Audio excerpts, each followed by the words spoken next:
Hi అండి, అందరికీ నమస్కారం. ఎలా ఉన్నారు? నేను మీ అమర్ సాయి. ఈరోజు మా అమ్మ అయితే సొరకాయ గోంగూర పులుసు చేస్తున్నారండి. సొరకాయ కూర గోంగూర పులుసు విడివిడిగా తినుంటారు. ఇలా కలిపి ఎప్పుడైనా ట్రై చేశారా మీరు? దానికోసం ముందుగా సొరకాయ తీసుకొని దాన్ని ముక్కలుగా కట్ చేసుకొని ఒక ఉల్లిపాయ, 4 పచ్చిమిర్చి, 2 టమాటాలు కట్ చేసి పెట్టుకున్నారండి. కుక్కర్ తీసుకొని ఆ కుక్కర్లో అవన్నీ వేసేసారు.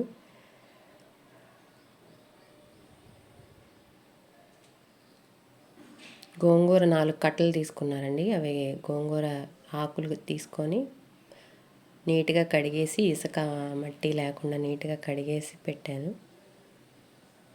ఆ గోంగూర కూడా సొరకాయ ముక్కల్లో వేసేసారండి.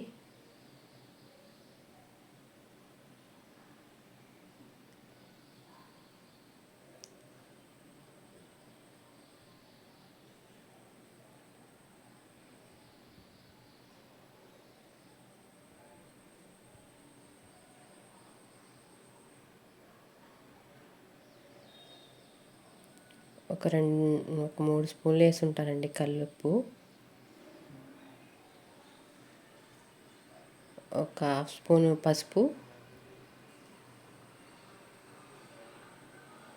వేసేసి మూత పెట్టేసి విజిల్ పెట్టేసి 4 విజిల్స్ వచ్చేంత వరకు ఉంచారండి. ఉంచిన తర్వాత మూత తీసేసి ప్రెషర్ పోయిన తర్వాత దానిలో 3 స్పూన్ల కారం,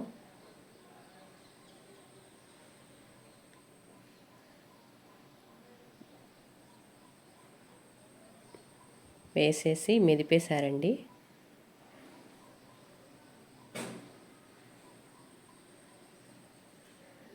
మెదిపేసి తాలింపు పెట్టేసుకున్నారు. తాలింపు కోసం గిన్నె పెట్టి 2 స్పూన్ల ఆయిల్ వేసి ఒక 5 ఎండుమిర్చి వేశారు. 1 స్పూను తాలింపు గింజలు, 1 స్పూన్ జీలకర్ర,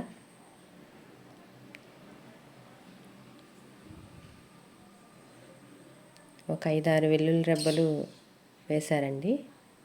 స్మాష్ చేసి వేశారు. అంతే, తాలింపు రెడీ అయిపోయింది కదా. ఆ మెదుపుకున్న గోంగూర దీనిలో తాలింపులో వేశారు. రెడీ అయిపోయిందండి టేస్టీ గోంగూర. మీరు కూడా ట్రై చేయండి, చాలా టేస్టీగా ఉందండి.